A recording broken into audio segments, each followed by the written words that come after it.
nice if sometimes someone just told us that we were doing a good job, that we were enough, that we were doing things well enough, and that they were proud of us. And yet so often that doesn't necessarily happen in academia. Lots of us feel that our supervisors could give us more reassurance, our collaborators or heads of school could give us more reassurance. And it's really hard to keep pushing yourself to work as hard as we all do when we feel like we're not getting the praise and reassurance from other people that we think would really help. In today's episode, we're going to be thinking about what you can do about that. And clue, it's not all about asking other people for reassurance. Hello and welcome to episode 22 of the PhD Life Coach, where we're thinking about what you can do if you don't get enough reassurance. This is something that comes up a lot with my clients at pretty much every stage of the academic journey, that they just wish somebody would let them know whether they're doing things right or not, whether they're doing enough, whether they're performing at the level that they're expected to be. And this is really understandable, right? Academia is a really kind of intangible place. It's really hard to judge whether we're doing as much work as other people, whether we're the standard we should be, whether we're focusing on the right things. And often the kind of goal setting and review processes are pretty fluffy. You know, most universities will have like monthly reviews or something for PhD students. They'll have maybe annual performance reviews for academics, but they're few and far between, and often they can be a bit of a paper pushing tick box exercise if they're not done well. Maybe one day I'll do an episode on how to make the most out of those review processes. But for the moment, it's enough to say that structurally, there aren't many opportunities to get reassurance and praise from others. And sometimes even when we have success, we get publications, we pass parts of our PhD, you know, we pass our progress panels or whatever it might be, we still aren't sure whether we passed really easily. Were we like flying colors, top of the class, or were we just good enough, scraped through? It can be really hard to figure out. And that means that we can end up feeling really quite uncertain about our abilities, about our standing, how we're doing, whether we should be pushing harder, whether we can sort of take our foot off the gas a little bit.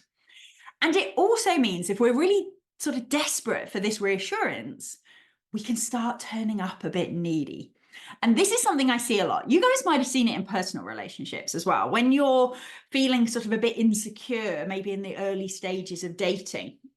So when I was still single and I was sort of on dating apps and things like that, if there was somebody that I quite liked and I wasn't sure what they were thinking about me, I'd be sort of pushing to get little bits of reassurance, right? And we know in that context, that's not hot. That's not attractive to be sort of going, do you like me? How much do you like me? Do you like me enough?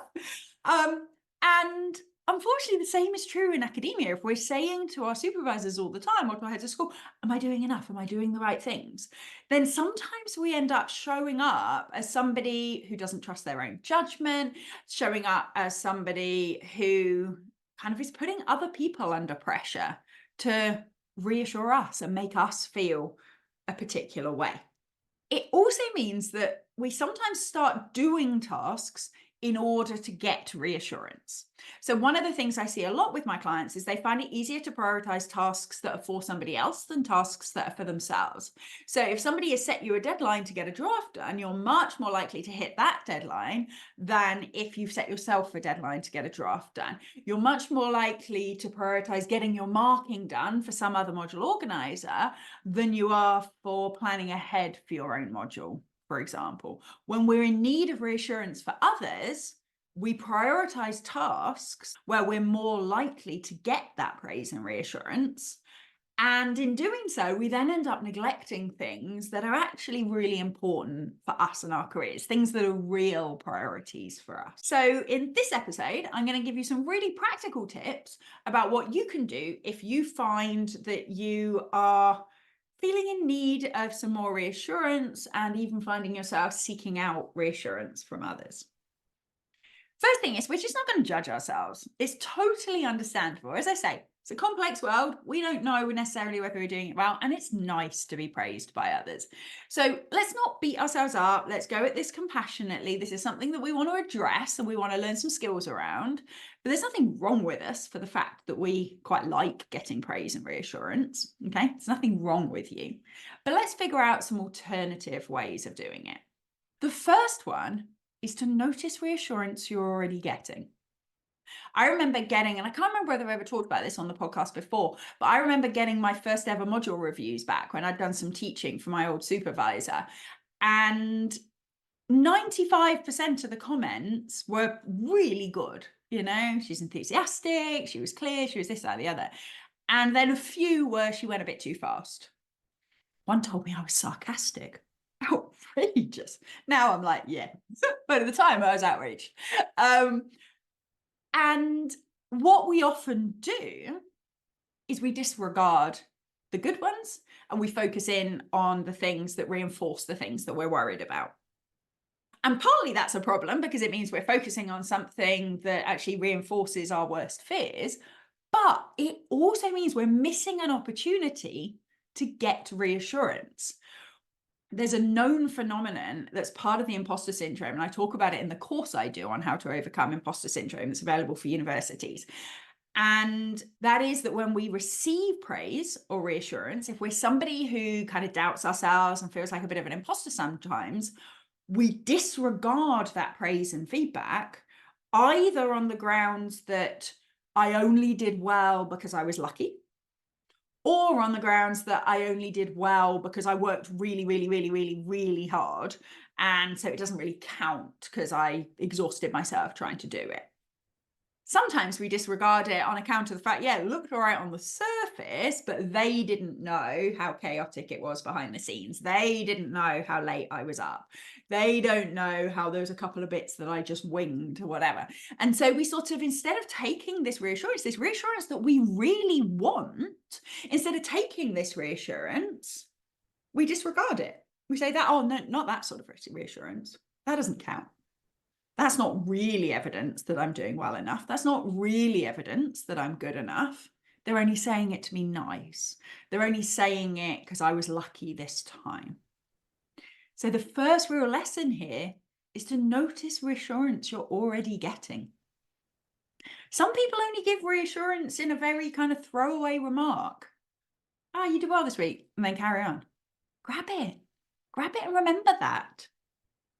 I used to keep, and I recommend all of you do if you don't already, I used to keep a folder of nice things people say. That was what it was called. Nice things people say. And if anybody ever sent me an email thanking me for anything, I popped it in the nice things people say file. And it's a really nice place to look. I also used to keep all my thank you cards from students. Loved having those. So keep anything you get. And then when you're feeling like you never get enough reassurance, you can revisit these things. So you notice the stuff you get, you keep the stuff you get, and you can revisit the stuff you get. Because I guarantee all of you are getting a lot more praise and reassurance than you are giving yourselves credit for at the moment. The second thing you can do is seek specific reassurance. And I want you to really notice that word specific. When we say things like, am I doing well enough? Am I about up to speed? Am I where I should be? Really generic reassurance, then it can be a little bit annoying to be on the receiving end of that because you feel like you're just like, yes, you're fine, stop worrying. You feel like you're having to manage that person's emotions, to manage your emotions. But also it's hard to, that's a big question. Am I good enough? Good enough for what? So if you want reassurance, one thing you can do is get really specific about exactly what do you want reassurance about. What is it that you're worried about? Is it that you're not far enough through the research that you're doing at the moment? Is it that you're good enough at writing, whatever good enough means? Get really specific and ask for advice about that thing. That way you're much more likely to get focused advice. You're much more likely to get something that's actually specific and useful. And if people tell you that actually there are some things that you do need to develop, you get much more specific advice. Because, if you say to somebody, am I doing well enough? If they say yes, that's really easy to disregard because it's like, oh, well, they don't know.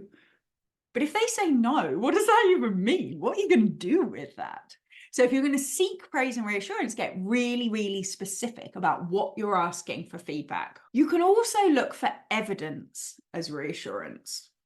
Sometimes we only count praise and reassurance if it's in the form of somebody saying, "You're doing really well, Vicky. I'm proud of you. You're doing really well." When in reality, a bunch of people don't say those things. But if they keep coming back to you to ask you to do something, then that's praise in itself. That means they trust you to do that job. If they give you relatively minor edits or thorough edits, but no sort of really big structural changes, the absence of heavy critique is reassurance in itself. This was something I really had to work on as a supervisor, because my tendency, if I was giving feedback to a student, I'm going through a manuscript and I'm trying to do it in a hurry, as always, because we've all got too much to do. My tendency would be to focus in on the bits they had to change. And I got feedback from students that sometimes it was really good to know what they'd done well, partly from getting a reassurance point of view, and partly from the point of view of actually learning why it was done well. And so I had to really train myself to comment on paragraphs that I thought were fine and explain why I thought they were fine, as well as comment on paragraphs that I thought needed to change. So that's something that I learned as a supervisor. Maybe your supervisor doesn't do that. Maybe your collaborators don't do that. But one of the things that I asked my students to do in parallel is, if you give me a manuscript and I've got a couple of paragraphs that I haven't put comments on, that means I think they're good. Yeah? Give me the benefit of the doubt here. I'm going to try and put more positive feedback in your work because you said you'd like that, and I can see why that would help. But if I haven't, and there's no comments in that section, let's take that as praise. Okay? So look for evidence of reassurance, evidence that someone thinks you're doing a good job that goes beyond them just saying, "Yeah, I think you're doing a good job." I would also really recommend joining a community of some sort. So all of you who are in departments have colleagues around you, whether you're a PhD student or an academic, but there'll often be other communities that you can join. Groups at the university, writing groups. At the University of Birmingham, we have my PhD Life Coach membership. That's definitely created a community amongst the PhD students.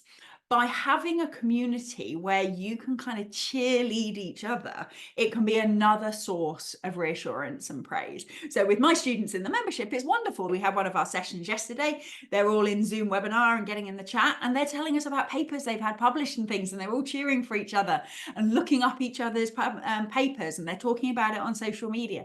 They're sharing in each other's celebrations, and they're sharing in each other's successes.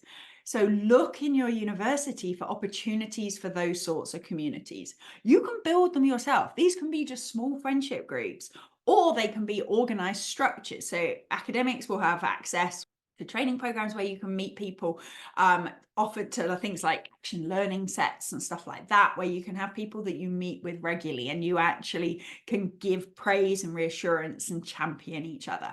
Look out for all of those opportunities. For PhD students and postdocs, if you're listening to this in real time, it's the beginning of February. I am very excited to announce that at the start of April, I am going to have a group coaching program available for PhD students and postdocs to sign up as individuals. So as you may know, I have the membership, which is at one university at the moment. It's open to other universities. I am in some discussions at the minute, but that relies on institutions investing and all of those things, which, as we know, can take time and persuasion on my part. And if you're an individual student, you might think, I don't have access to that. Now, all of you have access to my free monthly coaching, which will be on the 14th of February, if you're listening to this live, so next Wednesday. Make sure that you are signed up for my email list if you want to make sure you get the details of that. But all of you, if you are either a PhD student or a postdoc, will have the option to sign up for my new group coaching program on how to be your own best boss. It's going to be 3 months. You're going to get workshops. You're going to get coaching sessions. You're going to get my ebook on how to be your own best boss. It's going to be amazing, and it's going to be an incredible community. You are going to get to know each other. You're going to champion each other. You're going to meet people that you can work with outside of this on Zoom, where you can provide support and reassurance and praise for each other. If you want to make sure you get all the information about it, it's not even open to purchase yet. It is just at the being launched stage right now. Then make sure that you are on my email mailing list. So go to www.thephdlifecoach.com, click on work with me, and you'll find my mailing list there. Make sure that you are signed up there and you'll get all the information. If you are listening to this a bit later, it's going to start on the 3rd of April. So you've got till the 3rd of April to sign up. So get in touch if you want more details. It's going to be amazing. Even if you don't go into a program like that, though, there's other places that you can get free community. Make sure you're doing that. Make sure you're celebrating your friends, making sure you're sharing with them the things you're doing, so you can get that reassurance and praise from your peers. Now, if you're an academic, you might be saying, oh, but what about us? Like I say, there are places at your university you can find these things. You can build collaborative groups where you can do this for yourselves. But if you think I should run a group program for academics, let me know. Drop me an email. It's sort of tootling along in the back of my mind. I'm being careful not to do too many things at once, which is always my tendency, but it is tootling along in the back of my mind, a group program for people who are more senior than a postdoc, who are at any stage of their academic career, possibly over the summer, possibly have the best summer ever kind of vibe. So that we rest when we want to rest, we write when we want to write, we get stuff done and actually enjoy it. Let me know whether you feel like that would be useful. I feel like it might be. Anyway, I'm getting distracted from reassurance and praise, but I hope that was a useful, sneaky insight for you all. So how else can you get more reassurance and praise? My next tip is probably the most important of all of them, which is I want you to ask yourself, when did you last give yourself reassurance and praise? I hear so many clients say, I just need them to tell me I'm doing a good job. And I always ask, when was the last time you told you were doing a good job? What proportion of the time do you tell yourself you're doing a good job versus what proportion of the time do you spend telling yourself you should be doing more, that you're not enough, that this isn't good enough? If we're wanting more reassurance and praise from others, we could almost always be giving more reassurance and praise to ourselves. Now, some of you will say, as clients have said to me in the past, yeah, but I don't know if I'm doing enough. I don't know if it's good enough, so I don't trust my judgment. And the way I always answer that is, you're trusting your judgment that it's not enough at the moment. You're believing yourself when you tell yourself you're not good enough. And you're believing yourself when you're telling yourself you're not working hard enough, or that you're working as hard as you possibly can be and it's still not enough. You're believing all of those things. Why do we trust our judgment on what we're bad at and not trust our judgment on what we're doing well at? We need to start saying things to ourselves that we do believe. Oh, you worked hard today, Vic. Good work. Things like that. Not, you're the best writer ever. We don't need to say that to ourselves. We need to acknowledge when we've tried hard. We need to acknowledge when something's successful. We need to acknowledge that there are things that we're doing well. And the more we can try and get in the habit of reassuring ourselves, and at least reducing the amount that we're actively rubbishing ourselves, the less we find we need reassurance from other people. Because usually, if we're moaning we're not hearing it from others, it's because we need to hear it from ourselves. It's not just that it's the easiest thing to change, because we've got control over our own behavior much more than anybody else's. It's not just a pragmatic thing. We need to hear it from ourselves. We need to tell ourselves that we're enough and that we're doing enough and that we're doing a good job within the constraints that we have. I used to have a little cartoon in the pandemic, which was just this little guy with a little sign. It's like a little cartoony man with a little sign that said, under the circumstances, you're doing rather well. And I thought, you know what? That basically sums it up. Under the circumstances, whether it's the pandemic or just the general higher education sector, you're doing rather well. And I think we can all tell ourselves that a little bit more often. My next tip is we delve a little deeper and we ask ourselves, why do I need this reassurance? How do I anticipate feeling if somebody told me I was doing a good job? And why do I feel like I need to? And why do I think I need to feel that way? Because sometimes what we're looking for is for somebody to take away discomfort. At the moment, we're feeling like something's difficult, we're feeling uncertain, and we feel like somebody else's praise will take away some of that uncertainty, or it will make it feel a little easier, give us a little bit more confidence that we're able to do it. But if we can get to the bottom of why you feel like you need that, we can address that need directly.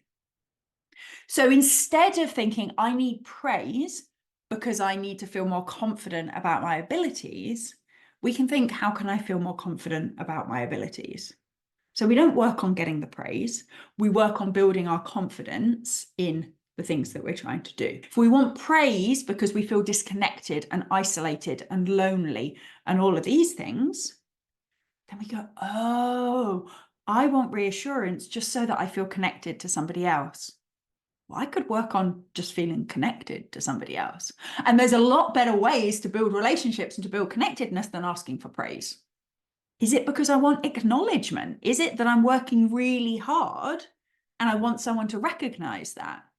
Because even that, we don't necessarily have to ask for praise. Then we can make sure that, okay, I need to make clear to somebody how many hours I'm working, what I'm getting done, so that they acknowledge it, so they can actually see how much I'm doing.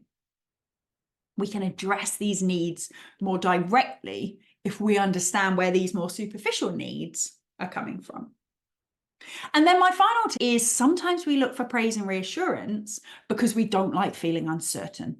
We don't like not knowing if we're good enough, not knowing if we can finish on time, not knowing if we can get everything done before the end of term, whatever your goals are. It's really hard to not know. It can feel really uncomfortable to not know. And so we seek reassurance and praise from others to reduce that discomfort.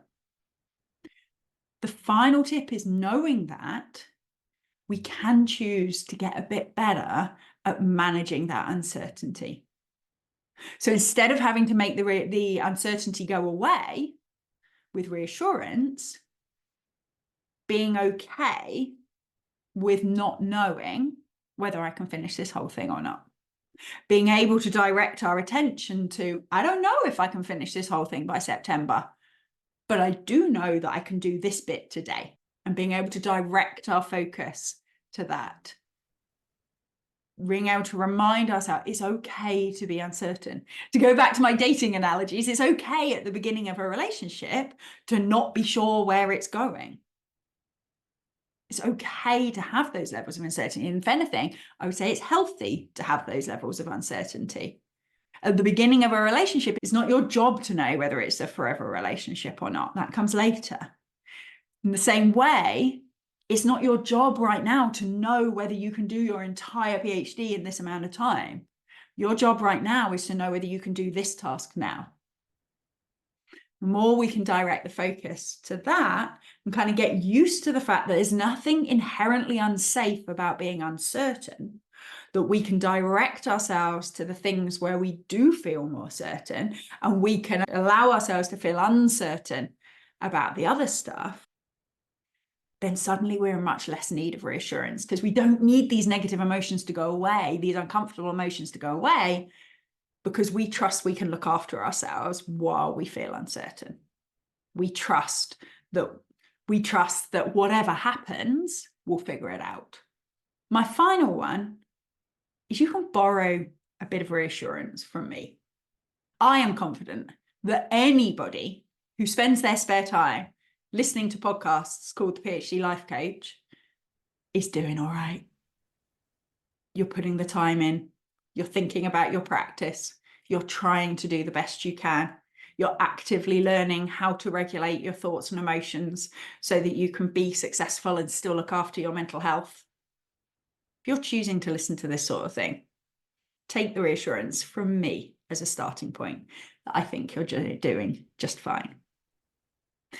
Thank you so much for listening, everyone. Make sure you sign up for my mailing list to hear more about my group programs, and I will see you next week.